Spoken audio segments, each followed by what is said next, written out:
Oh, ini askum, askoma kum gitu ya. Begini, disingkat boleh. Di dalam bahasa Arab ada singkatan, bahkan di dalam bahasa syariat itu ada singkatan. Jadi tidak semua bahasa Arab itu mencakup makna umum gitu ya. Jadi ada nanti yang bahasa syariat. Bahasa syariat itu yang disampaikan dalam bahasa Arab cuma dalam terminologi keislaman. Jadi bukan bahasa pada umumnya. Ya seperti iman, takwa, itu bahasa syariat tuh dalam Islam. Ya, jadi mari kita tingkatkan iman dan takwa. Iman, takwa itu bahasanya bahasa syariat, bukan bahasa Arab biasa. Ya, kemudian misalnya bahkan ada amalan-amalan kalimat thayyibah, ya, ada la haula wala quwwata illa billah, ada tasbih, ya, tasbih subhanallah, tahmid alhamdulillah, takbir Allahu akbar. Nah, itu secara gambaran kalimat diksinya bisa disingkat. Misalnya alhamdulillahirabbil alamin, ya, disingkat istilahnya menjadi tahmid alhamdulillah, ya kan? Kemudian bismillahirrahmanirrahim disingkat dengan basmalah, la haula wala quwwata illa billah disingkat dengan hauqalah, ya. Nah, demikian pula dengan assalamualaikum warahmatullahi wabarakatuh. Jika Anda ingin singkat misalnya diksinya dengan menggunakan diksi satu kalimat, Anda bisa singkat dengan kata salam. Ya, misalnya kalau kepanjangan nih karakternya di WhatsApp misalnya atau di message service SMS, ya kan, Anda mau tuliskan assalamualaikum warahmatullahi wabarakatuh, cuma karena kondisi tertentu terlampau panjang, Anda boleh tuliskan salam. Salam itu kalimat singkat dari assalamualaikum warahmatullahi wabarakatuh. Anda bisa buka misalnya itu di Al-Quran surah ke-51 Adz-Dzariyat, ya, Quran surah ke-51. Ini kalau kita hapus terlebih dahulu. Bismillah. Quran surah ke-51 Adz-Dzariyat di ayat yang ke-24. Ya, boleh nanti diluruskan kalau keliru. Ya, Quran surah ke-51. Ya, Adz-Dzariyat. Adz-Dzariyat. Dzariyat. Di ayat ke-24, ya, di paling kanan agak sedikit ke bawah di mushaf standar.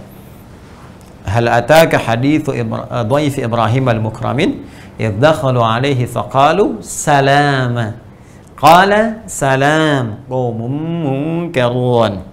Kan? Hal ataka hadithu dhaif Ibrahim al-mukramin, pernahkah Anda dengar kisah tentang Nabi Ibrahim yang kedatangan tamu-tamu yang sangat dimuliakan itu oleh Nabi Ibrahim alaihissalam? Idh dakhalu alaihi, yaitu tatkala mereka izin masuk ke rumahnya, ingin masuk, faqalu, mereka berkata salama. Ya, ini menarik nih. Ya, jadi tamu-tamu ini yang ternyata nanti malaikat yang Allah tugaskan, ya, Allah tugaskan untuk datang ke tempatnya Nabi Lut untuk memberikan janji Allah karena umatnya Nabi Lut minta diazab. Ya, sebelum sampai ke sana mampir dulu ke kediaman Nabi Ibrahim alaihissalam. Maka mereka kemudian minta izin masuk, faqalu, dan mereka mengucapkan salam, mereka berkata salama. Ya, faqalu kalau kita tuliskan nih standarnya begini, salaman gitu kan, salama. Nah, tapi nanti kalau di mushaf kita pakai alifnya alif tegak dia, alif tegak seperti ini. Nah, gitu ya. Jadi bacanya panjang, ini sama dengan satu alif, ya, salama. Ya, kita berikan begini untuk memudahkan. Kemudian dijawab qala salam. Qala dijawab Nabi Ibrahim alaihissalam salam, gitu ya. Ini rafa, ini nasab. Ya, kalau di mushaf nanti pakai alif tegak, ya, salam. Lihat sini teman-teman sekalian. Ini singkatan nih dari assalamualaikum warahmatullahi wabarakatuh. Jadi singkatannya tuliskan apa? Salam. Cuma saya ingin katakan begini, satu hal yang sangat luar biasa. Malaikat itu ketika menyampaikan qalu salama, ini mansub, ya, rafa, untuk menunjukkan sesuatu yang terjadi pada saat itu. Ya, assalamualaikum, kan? Tapi yang paling menarik, jawaban Nabi Ibrahim alaihissalam itu menggunakan rafa, salamun, ya.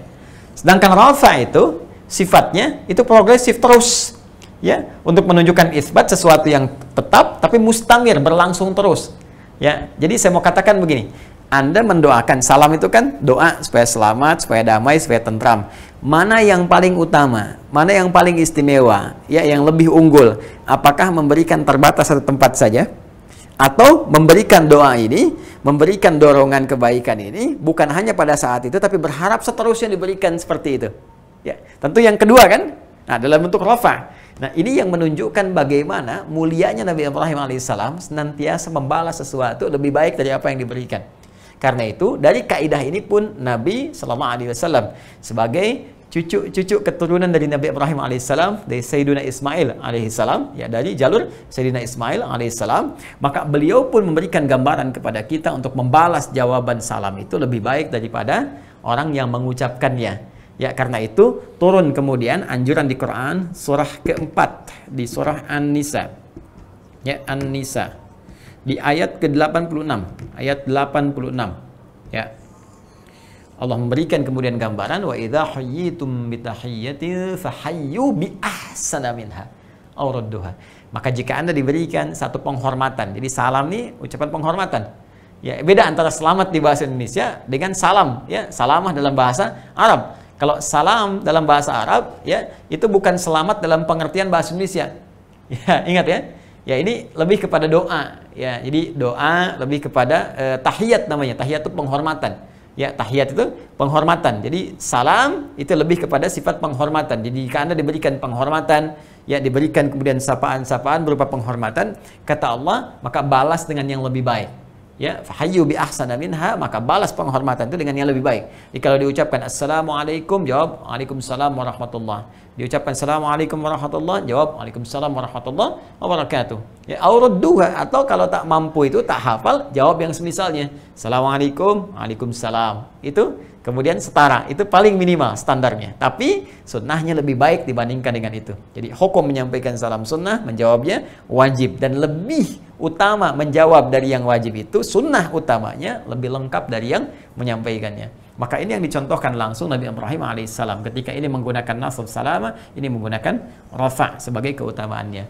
Nah, apa yang terkait dengan sapaan Anda tadi? Belum bertanya ini, baru sapaannya. Ya, Anda menulis as gini, koma, kum gitu kan.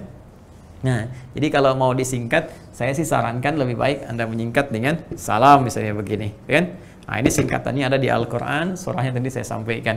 Jadi yang dimaksud ditulisnya begini salam, bacaannya Assalamualaikum warahmatullahi wabarakatuh. Ya. Ini sederhana, tapi bukan persoalan kita memahami, oh ini kan paham Ustaz kalau as begitu, Assalamualaikum. Ya saya mengerti, saya paham gitu kan. Hanya ini persoalan bagaimana mengikuti keteladanan dalam Al-Quran. Ada pahalanya. Ya, jadi tinggal pilih aja mau ada yang pahala atau tidak, bukan persoalan ribet atau tidak. Ya, Anda mau tuliskan misalnya as-sakum, ass, as aja gitu kan, itu kembali kepada masing-masing. Dan kita mengerti kalau dia muslim pasti maksudnya Assalamualaikum, tapi meneladani redaksi Al-Quran, meneladani isyarat-isyarat ayat, ada pahala yang kita dapatkan, itu poinnya.